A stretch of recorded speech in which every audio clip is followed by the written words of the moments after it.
Good morning, students. Today we start our next unit and chapter 8, that is human health and disease. Human health and diseases, ये हम study करेंगे इस chapter में. हमारी जो health है, हेल्थ डिपेंड करती है हमारी माइंड और मेंटल हेल्थ के ऊपर. डिफरेंट फैक्टर्स हमारी हेल्थ को अफेक्ट करते हैं. What are these factors? That is genetic disorders. Genetic disorders क्या होते हैं? जब एक चाइल्ड जिस डेफिशिएंसी के साथ बोर्न होता है, वो डेफिशिएंसी, वो डिफेक्ट जो उसको अपने पेरेंट्स से मिला है at the time of the birth, ठीक है, या उसमें कोई इन्फेक्शन डेवलप हो गया, या उसका लाइफस्टाइल, जैसे कि फूड और वाटर जो वो ले रहा है उसमें कोई फूड जो है हेल्दी फूड नहीं है, वाटर कंटेमिनेटेड है, रेस्ट एंड एक्सरसाइज वो अपनी बॉडी को प्रॉपर नहीं दे रहा है, और उसकी जो कुछ हैबिट्स हैं, जो उसकी हैबिट्स हैं वो उसकी हेल्थ के लिए अच्छी नहीं है, जिसकी वजह से उसकी हेल्थ अफेक्ट होती है. What is health? हेल्थ होती क्या है? हेल्थ का मीनिंग ये नहीं है कि हमें कोई बीमारी नहीं है, एब्सेंस ऑफ डिजीज़ नहीं है, कोई फिजिकल फिटनेस हम इसको कह सकें. हेल्थ में आता है हमारा complete physical, mental and social wellbeing. जब हम फिजिकली, मेंटली और सोशली फिट हैं, इट मीन्स हम हेल्दी हैं. अगर हमारी फिजिकल जो है परफॉर्मेंस अच्छी नहीं है, मेंटली हमें कोई स्ट्रेस है, कोई टेंशन है, या सोशली हमारे फैमिली के साथ, सोसाइटी के साथ हमारे रिलेशंस अच्छे नहीं हैं, तो हम फिट नहीं है, हम हेल्दी नहीं हैं. सो एक पर्सन को हेल्दी होने के लिए फिजिकली, मेंटली और सोशली फिट होना चाहिए, तभी वो हेल्दी है. जब कोई पर्सन हेल्दी है तो वो बड़ी एफिशिएंटली अपना काम करेगा, ठीक है, उसकी इससे प्रोडक्टिविटी ज़्यादा होगी, वो ज़्यादा अर्निंग्स कर पाएगा, इकोनॉमिक इम्प्रूवमेंट होगी उसकी. जो पर्सन हेल्दी होते हैं उनकी जो लाइफ है वो लॉन्ग होती है, और जो हेल्थ है जब वो अच्छी होती है तो उससे इन्फेंट और जो मैटरनल मोर्टेलिटी है वो रिड्यूस हो जाती हैं. इन्फेंट क्या है? बिफोर 1 ईयर ऑफ एज के जो चाइल्ड हैं, और मैटरनल जो मदर हैं, मदर मोर्टेलिटी डेथ रेट, जो मैटरनल मदर्स हैं उनका जो डेथ रेट है वो रिड्यूस हो जाता है.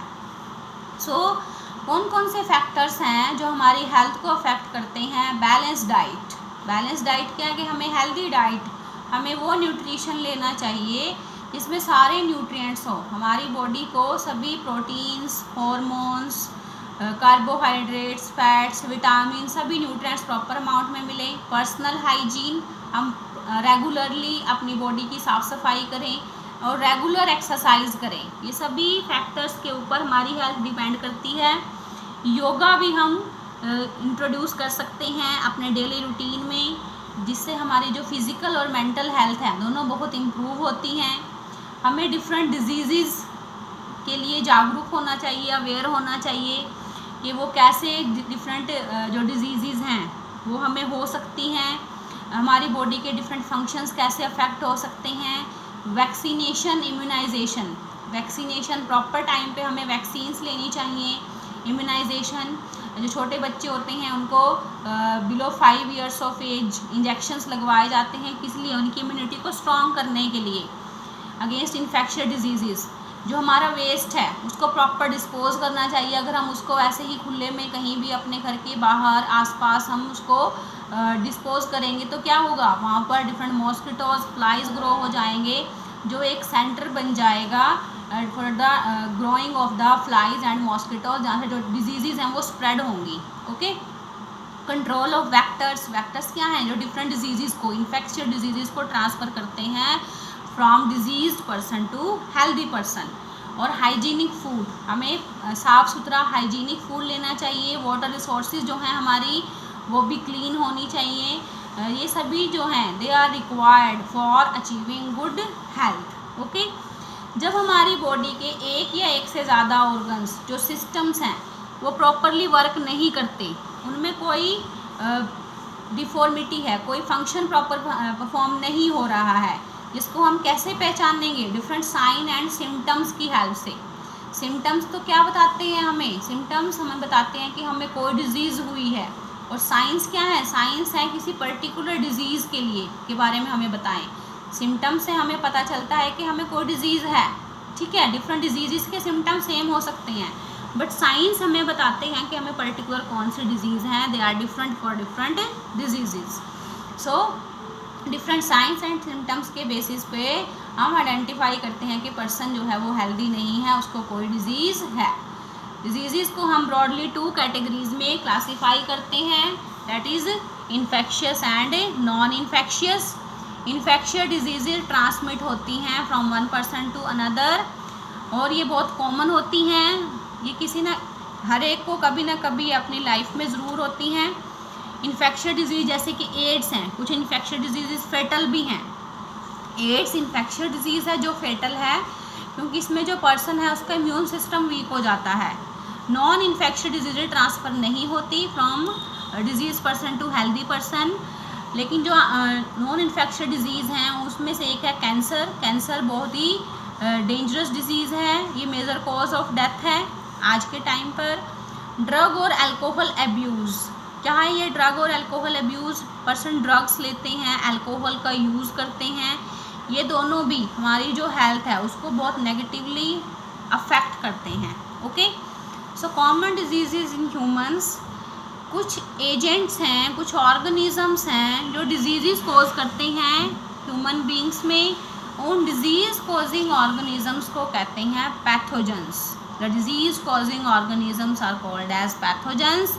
और पैथोजेंस में डिफरेंट कैटेगरीज, डिफरेंट ऑर्गेनिजम्स आते हैं, that is bacteria, virus, fungi, protozoans and helminths. ये ऑर्गेनिजम्स कोज करते हैं disease in human beings, that's why these are called as pathogens. कुछ पैरासाइट्स भी पैथोजेंस हैं, क्योंकि ये होस्ट के अंदर या बाहर से हार्म करते हैं होस्ट को। जो अंदर से बॉडी के अंदर एंटर करके हार्म करेंगे वो होंगे एंडोपैरासाइट, जो बाहर से करेंगे वो होंगे एक्टोपैरासाइट्स। ओके, सो पैथोजन डिफरेंट वेज के थ्रू, डिफरेंट मीन्स के थ्रू एंटर कर जाएंगे बॉडी के अंदर, वहाँ पर मल्टीप्लाई करेंगे और इंटरफियर करेंगे हमारे नॉर्मल जो वाइटल एक्टिविटीज़ हैं, जो हमारे डिफरेंट ऑर्गन्स डिफरेंट एक्टिविटीज़ को परफॉर्म कर रहे हैं, उनके साथ वो इंटरफियर करेंगे, जिसकी वजह से जो मॉर्फोलॉजिकल और फंक्शनल डैमेज हो जाएगा हमारी बॉडी के अंदर। धीरे धीरे जो वो पैथोजन है वो हमारी बॉडी के एनवायरनमेंट के अंदर अडेप्ट हो जाएगा, अपना नंबर इंक्रीज़ करेगा, और जो डिजीज़ है वो माइनर से दिखती हुई डिजीज़ अब क्या बन जाएगी, मेजर बन जाएगी। ठीक है, सो जैसे कि पैथोजन एंटर कर गया हमारी गट के अंदर, तो उसको पता है कि हमारे स्टमक में लो पीएच पे कैसे सर्वाइव करना है। ठीक है, और डिफरेंट जो हमारे डाइजेस्टिव जूसेस हैं उनसे वो रेजिस्टेंस डेवलप कर लेगा, धीरे धीरे वो अडेप्ट हो जाएगा। ओके, तो आगे हम इस चैप्टर में हम डिफरेंट डिजीज़ को हम स्टडी करेंगे that are caused by different types of pathogens, that is bacteria, virus, fungi, protozoans and helminths, one by one. Okay, have a nice day.